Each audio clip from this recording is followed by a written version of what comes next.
Hello दोस्तों, स्वागत है आप सभी का इस यूट्यूब चैनल पर।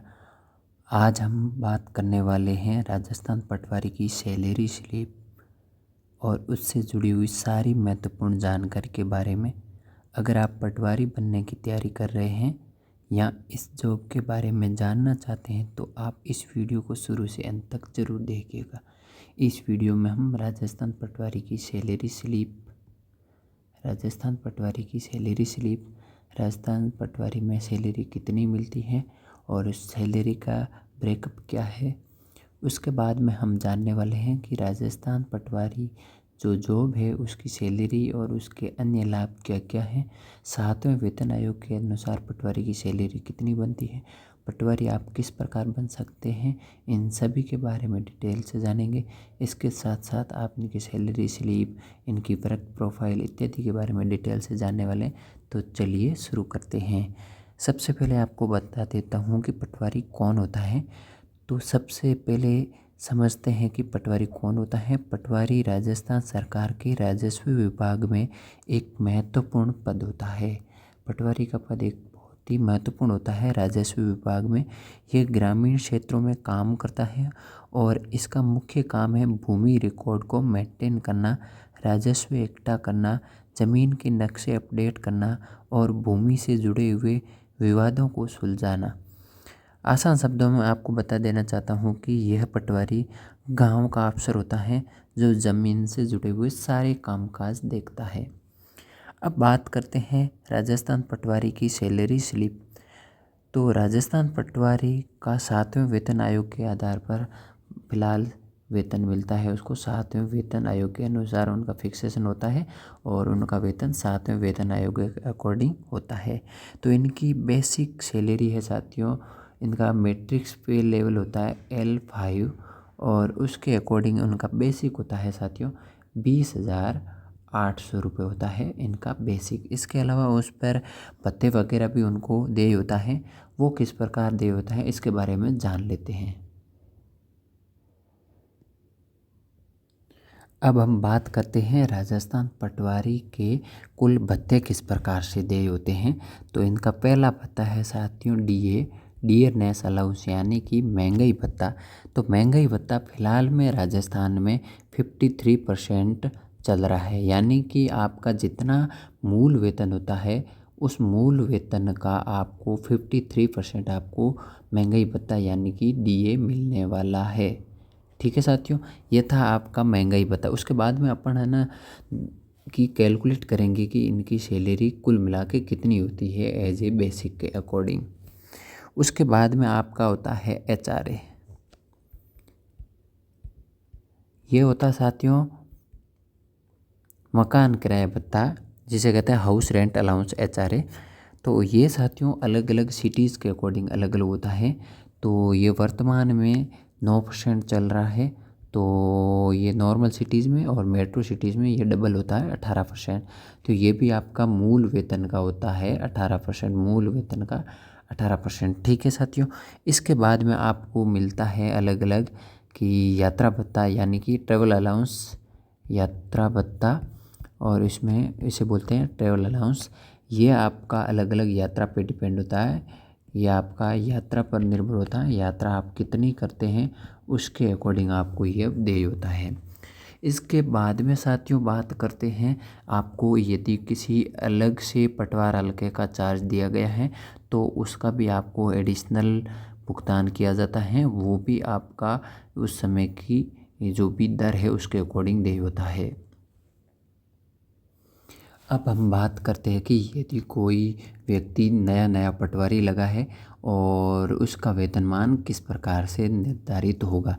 तो अब बात करते हैं उनकी सैलरी के बारे में। तो सैलरी किस प्रकार से निर्धारित होगी और उनको किस प्रकार से देय होगी। तो अब पहले अपन उनकी बात करते हैं बेसिक। तो बेसिक साथियों यदि कोई बंदा नया लगा है, उसको किसी भी प्रकार का इंक्रीमेंट दे नहीं किया गया है तो उसका बेसिक होता है 20,800 रुपये उसका बेसिक। उसके बाद में अब बात करते हैं उसका DA फिलहाल में 53% चल रहा है। तो ये 53% के अकॉर्डिंग एवरेज मान लेते हैं कि इसका 53% है, तो मान लो 11.5 12 तक मान लो, 12,000 मान लेते हैं अपन। एग्जैक्ट 53% निकाल लेना। अब मैंने 50% से थोड़ा ऊपर कर लिया है। और इसके बाद में बात करते हैं आपकी HRA के बारे में। तो HRA आपको 10% एवरेज मान लो, तो ये आपका हो जाता है 2,080 रुपये HRA, ठीक है। और इसके बाद में साथियों आपको एडिशनल अन्य जो भी है, अलग पटवार हल्के का वगैरह वगैरह चार्ज है। तो अन्य में आपकी बात करें, यदि वो होते हैं 4 से 5,000 रुपये, 4 से 5 के। और इन अन्य के अतिरिक्त यदि आप किसी भी प्रकार से यदि राज्य की यात्रा करते हैं, आपको ट्रैवल करने का कुछ डिपार्टमेंटल हो या अन्य हो, तो उसके अकॉर्डिंग भी आपको यात्रा देय होती है। वो आपका यदि ज़्यादा काम रहता है तो उससे 5 से 7,000 हो सकता है, या फिर 10 से 15 तक भी जा सकता है। वो आपका किस प्रकार का आपका ट्रैवल है उसके अकॉर्डिंग होता है। इस प्रकार से अब मोटे तौर पर देख लेते हैं, तो मोटा मोटी ये कुल योग हो जाता है आपका 35 से 40,000 के बीच में। तो 35 से 40,000 के बीच में आपका ग्रोस बनने वाला है। उसमें से यदि आप SIP कितनी कटवाना चाहते हो तो मैक्सिमम है, तो उसके लगभग आपकी 2,200 या 3,000 तक हो सकती है मैक्सिमम। तो फिर आपकी ये अलग से कटौती होगी। इसके बाद में आपका GPF वगैरह कटौती होगी, तो वो आपका करीबन इसमें से देख लेते हैं, तो यहाँ करीबन आपका 1,000-1,200 रुपये होगा कटौती। तो ये इतनी काटने के बाद में आपकी अमूमन सैलरी इन हैंड आने वाली है 35,000 से लेकर आपका 38,000 तक। ये राजस्थान पटवारी की इन हैंड सैलरी होती है। अब बात करते हैं कि राजस्थान पटवारी के जो एडिशनल आपको बेनिफिट है आपको, वो क्या क्या है एडिशनल बेनिफिट्स है। तो एडिशनल बेनिफिट्स में आपको ये है कि पेंशन मिलती है आपको। यदि आप गवर्नमेंट सर्वेंट है तो सभी डिपार्टमेंट्स में आपको पेंशन मिलती है। इसके अलावा आपको मेडिकल सुविधा मिलती है। तो मेडिकल सुविधा मिलेगी, उससे आप अपने परिवार का इलाज करा सकते हैं।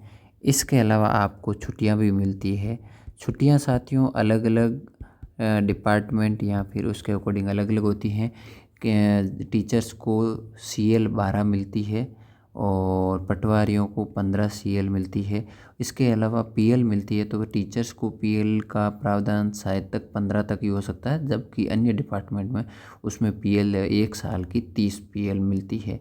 आपको 2 रिस्ट्रिक्टेड हॉलीडेज मिलते हैं RH, वो आपकी चॉइस पे डिपेंड होते हैं, आप किसी भी प्रकार से उसको ले सकते हैं। इसके अलावा मेन बात है कि ये एक परमानेंट जॉब होती है। इसमें आपका किसी भी प्रकार का रिस्क फैक्टर नहीं रहता है। यहाँ पर आप जितना भी काम करेंगे, जैसे भी रहेंगे, तो आप ये सिक्योर करेंगे कि आपको महीना पूरा होते ही इन हैंड सैलरी मिलने वाली है, जिससे कि आपका गुजारा हो सकता है। अब बात करते हैं कि काम दाम क्या है। तो वर्क की बात करें तो यहाँ पर वर्कलोड कितना रहता है, क्या चुनौतियाँ रहती हैं, इसमें बात करें तो एक पटवारी को ग्रामीण क्षेत्रों में फील्ड वर्क करना पड़ता है, जिसके लिए मौसम और ट्रैवलिंग का सामना करना पड़ सकता है। इसके अलावा साथियों वहाँ गाँवों में ग्रामीण स्तर पर ज़मीनी विवाद चलते रहते हैं, उनको भी सुलझाने के लिए आपको विभिन्न प्रकार के ताने सुनने को मिल सकते हैं। रिकॉर्ड को सही और अपडेट रखने की जिम्मेदारी भी आपकी होती है, लेकिन अगर आप मेहनती हैं तो आप इस प्रकार का काम आसानी से कर सकते हैं। अब बात करते हैं कि आप पटवारी कैसे बने। तो मेन मुद्दा है पटवारी कैसे बने। तो इसके लिए योग्यता क्या है और आपको किस प्रकार से पढ़ना होता है। तो पटवारी बनने के लिए आपके पास में ग्रेजुएशन डिग्री होनी चाहिए। इसके साथ में आपके पास में कंप्यूटर में RACT, हाँ, इसके समकक्ष का किसी भी प्रकार का कोई डिप्लोमा होना चाहिए। आपकी उम्र 18 से 40 वर्ष के बीच में होनी चाहिए और एज में भी रिलैक्सेशन है, वो आप सरकारी नियमानुसार देख सकते हैं।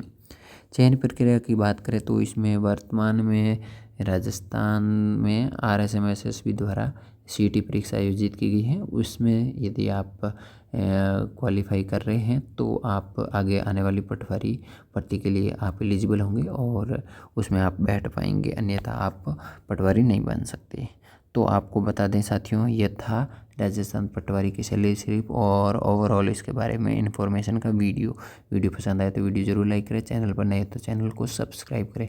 और यदि आपको अन्य किसी भी प्रकार की जानकारी चाहिए और डिटेल वगैरह तो आप हमें कमेंट बॉक्स के माध्यम से पूछ सकते हैं, जिसके बारे में हम अगले वीडियो में आपको जिक्र करके डिटेल में बताने वाले हैं। Thank you.